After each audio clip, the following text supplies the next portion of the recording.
Uma seca extrema. O aumento das queimadas está desproporcional. O número dos focos de fogo na Amazônia chegou ao maior número em 19 anos. Em Goiás, os números de queimadas já bateram recorde. E nós precisamos falar sobre o assunto. Precisamos divulgar o máximo de informações, orientar e conscientizar a população através de todos os meios. E no Visão da Política de hoje, eu recebo aqui Pedro Novaes, geógrafo e cineasta. Ele é filho de Washington Novaes e continua seguindo a trajetória do seu pai em defesa do meio ambiente. Pedro, seja muito bem-vindo ao Visão da Política. Obrigada por ter aceito o nosso convite para falar desse assunto tão sério e tão importante. Eu que agradeço o convite e a oportunidade. Pedro, nos últimos dias a gente viu um pôr do sol muito bonito, um sol vermelho, um céu alaranjado, mas que infelizmente o que está por trás disso não é nada legal, né? Explica pra gente esse fenômeno. Na verdade, esses pores do sol mais alaranjados e avermelhados são normalmente mais comuns nessa época, porque por causa da estiagem, né, da seca, a gente tende a ter um acúmulo maior de poeira, de material particulado no ar, né? Mas o que a gente está assistindo nesses dias é uma intensificação desse fenômeno, né? De uma maneira que não é muito saudável e que não traz um prognóstico muito positivo para o que está por vir, né?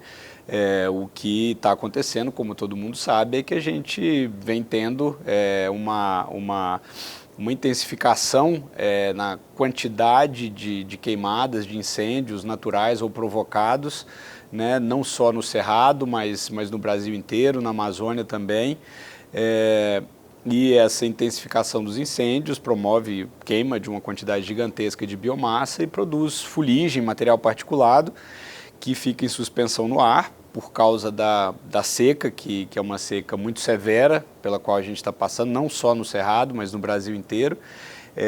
E isso acaba acumulando, promovendo uma carga muito maior desse material particulado no ar, e isso tem um efeito na refração e na filtragem da luz solar que provoca esse pôr do sol vermelho, alaranjado, super bonito, mas o que está por trás disso não é muito bonito.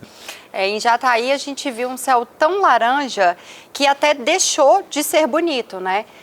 Assim, era tão laranja que era assustador, realmente parecia uma visão do fim do mundo. Sim, e isso é muito grave porque né, o tipo de poluição associado a essa queima de biomassa, ela é o tipo de poluição mais danoso à saúde humana, né? Sobretudo o material particulado fino, como é chamado, né? Ele tem uma série de efeitos sobre os pulmões, sobre as vias respiratórias principalmente, e não é à toa que todo ano, nessa época do ano, a gente assiste a um aumento, né, na quantidade de casos de doenças respiratórias de todo tipo, e esse ano isso certamente deve estar sendo ainda mais pronunciado, mas também provoca outros efeitos mais difusos, de longo prazo, está associado a diferentes tipos de câncer e outras doenças. Então é uma situação bastante preocupante que isso esteja se intensificando, sobretudo porque, por incrível que pareça, e aí não é um problema só nosso aqui em Goiás, a gente não tem sistemas muito eficientes de monitoramento da qualidade do ar, né? Exceto em grandes cidades onde esse problema já foi muito mais pronunciado, mas aí por poluição industrial, né, como São Paulo, onde você tem um sistema mais amplo e sofisticado de monitoramento, aqui a gente não tem, né? Mas a gente sabe por modelagens, por algumas medições indiretas, e até pelo único sensor que a gente tem em Goiânia, a SEMAD hoje trabalha com uma estação de monitoramento, né, a Secretaria Estadual de Meio Ambiente, que é uma estação, é um sensor que fica instalado lá no UGOL, né, e pelos dados desse sensor a gente sabe que a situação tem estado bem problemática, assim. Bom, a gente tem diversas políticas públicas para combater esses focos de incêndio, para conscientizar a população. Mas você acredita que está dando certo essas políticas públicas, essas palestras, debates sobre o tema? Eu acho que não, né? A gente tá vendo aí, né? Porque na verdade estão se somando, acho que duas coisas, né? Um que é um hábito cultural, e econômico, né, dos produtores rurais e do cidadão, de um modo geral, de usar a queima de biomassa para limpar um pasto, para limpar um lote, né, para abrir áreas para cultivo e tal. Isso é cultural e permanece, persiste, né, mas o que é preciso entender é que a gente está vivendo agora um momento diferente, porque efetivamente... e o que os cientistas estão falando é que as mudanças previstas pelos modelos de mudanças climáticas, elas estão acontecendo inclusive antes do que alguns dos piores modelos, de alguns dos modelos mais pessimistas anteviam, né? E o que a gente está vendo são sinais dessas mudanças climáticas mesmo, né? Assim, para o Cerrado, os estudos que a gente tem indicam que a nossa região deve ficar mais quente, na média, né? Mais seca, com estiagens mais prolongadas, com períodos mais intensos de estiagem, né? E mais quente, né? Então, tudo isso somado à quantidade de vegetação que a gente tem, né? Porque é uma região tropical, meio que cria uma situação perfeita para fogo, né? Que sempre foi um elemento que foi parte do Cerrado, mas que hoje se intensificou pela ação humana de uma maneira muito desproporcional. Então isso parece que é uma realidade que veio para ficar, né? O calor, a estiagem mais prolongada, então a questão das queimadas e dos incêndios vai piorar, né? Então a gente tem que intensificar e aprofundar para tornar mais efetivas essas políticas de combate ao fogo provocado, né? De prevenção.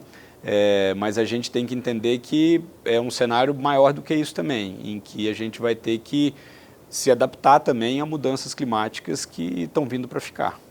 O que é dever do setor público? Acho que é dever do setor público nessa área, acho que assim, tem deveres, eu acho que em diferentes frentes, né, e que tem a ver com a divisão que se faz na discussão das mudanças climáticas, que é da diferença entre a mitigação e a adaptação. Quando a gente fala em mitigar as mudanças climáticas, a gente está falando em promover mudanças, sobretudo econômicas, que diminuam as causas do efeito estufa e das mudanças climáticas. Quer dizer, significa a gente gradualmente parar de queimar petróleo, de usar combustíveis fósseis, por exemplo, né? Usar fontes de energia renováveis, né? Então a gente tem que trabalhar essa frente da mitigação, que tem muito a ver com mudanças que são mais profundas, inclusive, porque são econômicas, né? Mas a gente tem também que se adaptar, que significa que uma parte dessas mudanças já é inevitável e a gente vai ter que se adaptar ao nosso estilo de vida, nossas cidades, enfim, a essas mudanças que estão aí para ficar. Acho que o papel do poder público é grande em todas as áreas, né? Assim, acho que o governo federal hoje está em processo de elaboração em nível federal, né? O plano Clima, que trabalha com essas duas frentes, de mitigação e adaptação. Isso deve ficar pronto até o final do ano. Mas o estado de Goiás, por exemplo, ainda não tem em elaboração um plano um plano clima, né? Existem algumas ações pontuais, né? Tem uma estratégia, né, que a Secretaria do Meio Ambiente lançou, que chama Estratégia Goiás Carbono Neutro, que prevê eliminar os desmatamentos ilegais até 2030, se não me engano. E trabalhar para essa transição para uma economia de baixo carbono, mas a gente não tem ainda em elaboração um plano abrangente, da mesma maneira que Goiânia também ainda não tem, né? O governador lançou recentemente um programa onde ele vai pagar, digamos assim, para o produtor rural que não colocar fogo nas suas áreas rurais, que não cometer esse crime. O que você acha desse tipo de programa? Acho que é um instrumento fundamental, assim, desse tipo de política, é o tipo de coisa que acho que a gente tem que fazer, né? Tem que perseguir esse tipo de caminho mesmo. A história que a gente chama de pagamento por serviços ambientais, né? E que em muitos lugares já se trabalham em diferentes áreas, justamente para estimular, sobretudo produtores rurais, mas também empresas de outros setores, né, a contribuírem, né, para a preservação, né? Então isso é fundamental, acho que é excelente, acho que a gente precisa ampliar e aprofundar e acelerar esse tipo de política o quanto antes, para que ela se torne realmente abrangente, né? Em relação aos crimes, a gente está vendo muitas pessoas colocando fogo de forma assim, realmente intencional. Não é nem caso de desmatar para plantar, não é aquela senhorinha que às vezes não tem muita informação e coloca lixo no quintal da sua casa, não imaginando talvez que aquele fogo pode ir para as outras casas e pode causar mal para a saúde de todos. Mas aquelas pessoas que estão colocando de forma intencional, filmam e colocam na internet.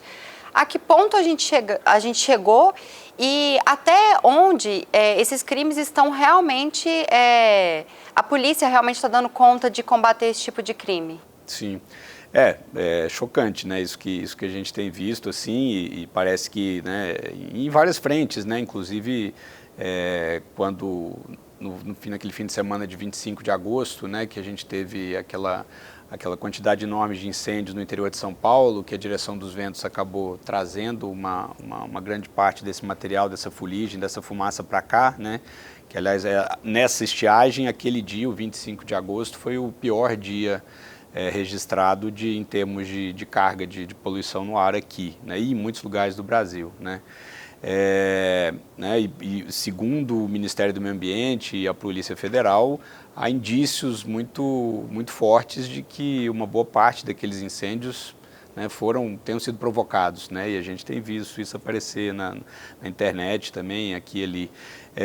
Eu acho que o que tem que se fazer em relação a isso, e acho que principalmente o governo federal, o governo estadual também está agindo, tentando agir, né, nesse sentido, é de que não há outro caminho que não seja o de endurecer mesmo a pena. É claro que a gente tem que trabalhar com a questão da educação e com mudanças de hábito, com incentivos econômicos, mas as sanções criminais têm que acontecer, né? Nesse caso, assim, e não tem como a gente fugir delas, né? Tanto que se a gente pega, né, a iniciativa de mais sucesso, né, no Brasil nesse século em relação ao controle de desmatamento, que foi o plano de controle do desmatamento da Amazônia, né, na primeira década desse século, entre 2002 e 2010, que diminuiu drasticamente o desmatamento na Amazônia, depois voltou a crescer, né, nos últimos anos, mas foi essencialmente um plano que tinha outros componentes, mas que tinha um componente essencial de punição mesmo, de fiscalização, né? Os municípios que não cumprissem determinadas metas em relação à redução de desmatamento ficavam prejudicados, por exemplo, para obter financiamento para a produção agrícola, financiamento do Banco do Brasil, né? Então isso, nesse caso ali, né, criou um estímulo de fiscalização mútua, né, das pessoas se vigiando mutuamente, né, em relação a isso, que nesse caso teve um efeito muito positivo, né, porque você sabia que se o seu vizinho desmatasse, você, mesmo que você não desmatasse, poderia não conseguir financiamento para plantar ano que vem, né? Então eu acho que em relação a esse tipo de problema, isso não tem como fugir desse tipo de solução, né? Porque são para atos drásticos, soluções também relativamente drásticas, né? Mais duras, né? Para ver se dessa forma a gente consegue diminuir um pouco, né? Pedro, o Brasil ele foi coberto por fumaça. Você deu esse exemplo do dia 25 de agosto, né, que realmente a gente acordou com um céu completamente cinza. Como eu disse, de Jataí, eu repito, parecia cena realmente de fim de mundo. O céu azul, que a gente está acostumado aqui no estado de Goiás, ele desapareceu. E segundo especialistas, isso é resultado de um índice de queimada recorde, principalmente na Amazônia. Alguns meteorologistas dizem que essa fumaça vem da região sul da Amazônia e que elas podem chegar até alguns outros países da América Latina. Como que essa fumaça vem de um lugar tão distante aqui do nosso estado? Sim, é verdade, né? Fato isso. Hoje, né, aparentemente, né, a maior parte da carga de poluentes que a gente tem aqui está vindo dessa região que é, né, conhecida como Arco do Desmatamento, que pega ali, né, desde do norte de Mato Grosso, pelo sul e leste do Pará, né, que é a região mais desmatada, onde ocorre a maior parte dos desmatamentos na Amazônia, e a própria dinâmica de circulação atmosférica traz esse material em suspensão, essa poluição para o sul, né? Principalmente para o sul e para o oeste, né? Assim, se a gente olha tem saído muitas imagens de satélite, né, mostrando essa nuvem de fumaça sobre a América do Sul como um todo, na verdade, né? E você vai ver que ela cobre principalmente o oeste da Amazônia e os nossos países vizinhos também, né? A porção deles que está a leste da Cordilheira dos Andes, né? Então, desde da Colômbia, passando pelo Peru, Bolívia, Paraguai, norte da Argentina, e aí quase todo o oeste do Brasil, né, tá sofrendo com essa fumaça, esse material em suspensão que vem em essência dessas queimadas ali no arco do desmatamento da Amazônia, né. Bom, o seu pai, Washington Novaes, ele dedicou a vida para denunciar os principais atentados contra o meio ambiente, defender as mudanças de comportamento para a gente não viver o que a gente está vendo hoje, né? Só que parece que quando ele falava isso, estava tão distante, hoje a gente já está vivendo muito do que ele já estava dizendo há 20 anos atrás. Ainda pode piorar, porque a gente viu ali, mais ou menos em maio, o mundo acabando em chuvas na região sul. E agora a gente está vendo o mundo acabar em fogo. A gente está chegando realmente no fim do mundo, dá para imaginar um futuro, porque o que era futuro chegou no presente. De certa forma, sim, né? Eu acho que a gente está testemunhando uma espécie de fim do mundo, assim, no sentido de que, né, está ficando evidente que né, essa civilização, esse modelo de civilização, de sociedade que a gente construiu, não se sustenta mais, né? Porque os efeitos colaterais e, sobretudo, né, os efeitos, os impactos as mudanças que nós promovemos sobre o planeta, eles estão, quer dizer, sempre nos afetaram de alguma forma, mas agora eles se intensificaram de uma maneira que a gente está sentindo isso de uma maneira muito, muito forte, né? Então, assim, a gente vai ter que mudar, né? E aí a questão é se a gente vai ser capaz de se antecipar e de tentar fazer as mudanças necessárias para minimizar esses efeitos o quanto antes, ou se a gente vai insistir, como parece que vai acontecer, na verdade, e esses efeitos precisarem se tornar ainda mais intensos para que mudanças mais significativas aconteçam, né? Porque, de fato, a gente está vendo o fim de acho que assim, uma espécie de um fim de uma época, né? A gente vê muitas pessoas falando que é chato falar do meio ambiente, né? Ah, esse assunto é chato. Não, mas ninguém quer assistir, e até inclusive entrevistas, né? Ah, vou falar sobre o meio ambiente. Não, ninguém quer falar sobre o meio ambiente, a não ser na semana que se comemora o meio ambiente, que a gente vê diversas palestras. Só que a gente continua vivendo todos esses malefícios, está difícil para respirar. Quem tem problema respiratório está sofrendo ainda mais. A gente está vendo os nossos animais sofrendo. Quando a gente vê essas queimadas, as imagens dos animais queimados, é de partir o coração. A gente vê a nossa fauna, a nossa flora acabando. E assim, até quando vai ser chato falar sobre o meio ambiente? E até quando vai ser chato se conscientizar, economizar água, o básico, né? Não, eu acho que é chato falar de meio ambiente mesmo, porque o problema é que essas questões, cada vez mais, assim, elas revelam, assim, que uma certa ideia que a gente tinha da gente mesmo enquanto espécie, da gente enquanto sociedade, que ela não se sustenta. Então, assim, é chato porque eu acho que, assim, traz para as pessoas uma sensação de impotência muito grande, porque, né, cada um não está ao nosso alcance, ao alcance de cada um de nós como indivíduo, promover a mudança, né? Assim, é uma mudança que envolve todo mundo, né? E que tem forças muito poderosas que atuam em contrário, que tem uma dinâmica própria que não é simples de parar. Como que a gente sai de toda uma sociedade, uma civilização que se construiu em cima de petróleo, de consumir petróleo, tudo é petróleo, né? Aqui em volta da gente, meu sapato, né? Um monte de coisa que a gente está aqui é petróleo. O carro que a gente veio para cá e tal. como que a gente sai disso para uma outra civilização que não vai poder usar mais petróleo, né? Então eu acho que isso assusta muitas pessoas e traz uma sensação de impotência que faz com que as pessoas muitas vezes prefiram negar, né? Melhor deixar para lá. Né? Não vou pensar nisso, né? Mas está difícil, né? Assim, tá quente, está seco, minha garganta tá ruim. Aqui eu gosto de gravar aqui no Salão Nobre porque aqui a gente tem uma vista muito bonita, né? Mas que nesse período o céu tá cinza. Tá enfumaçado, Então, assim, até o cenário aqui já mudou e eu espero que isso seja revertido em breve.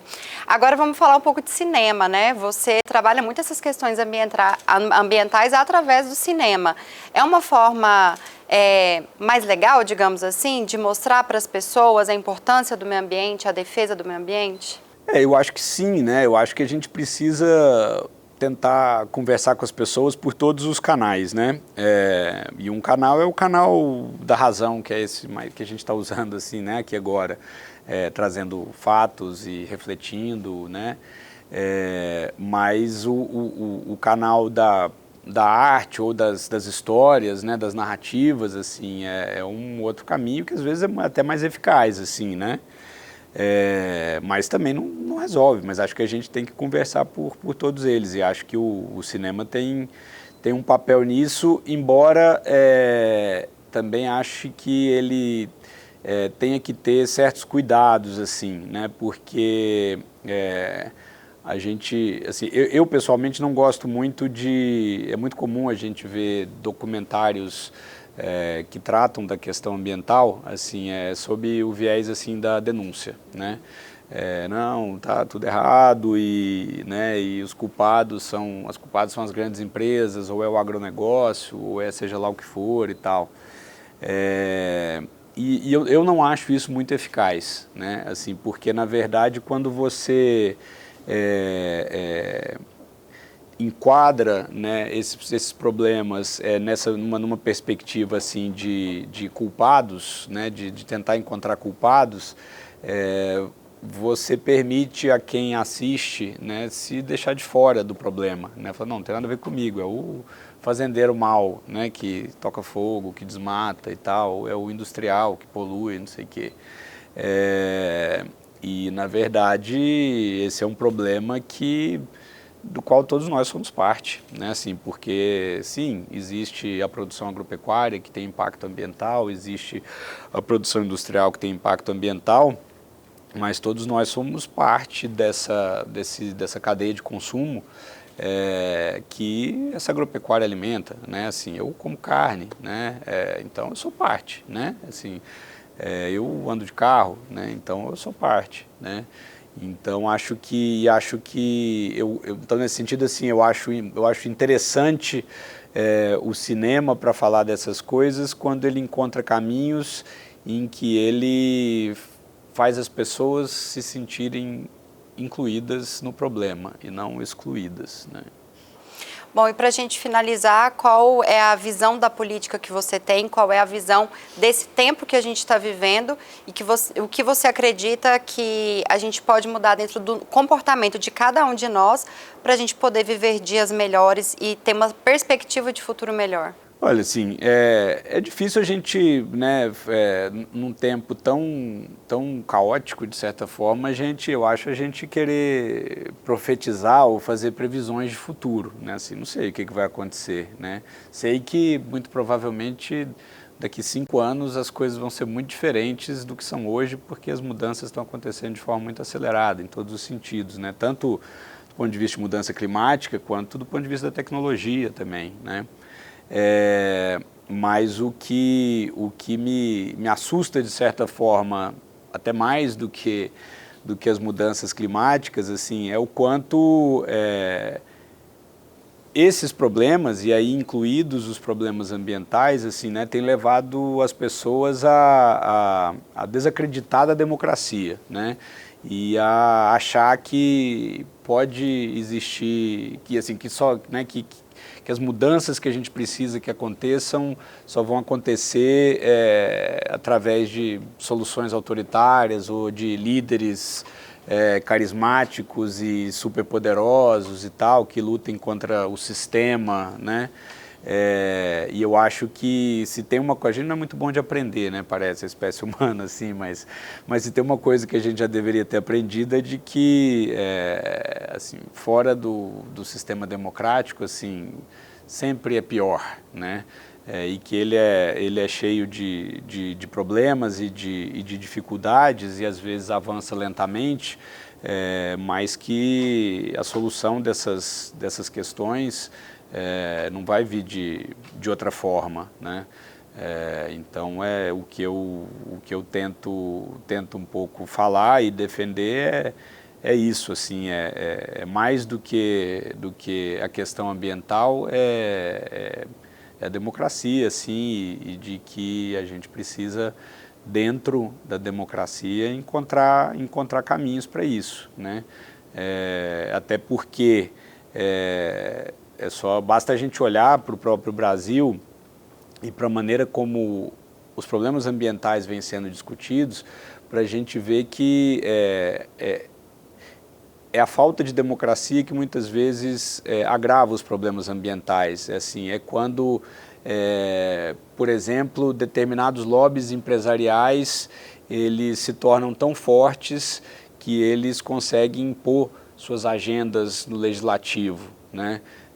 Claro que isso está sendo feito dentro de um quadro democrático, mas de uma forma que muitas vezes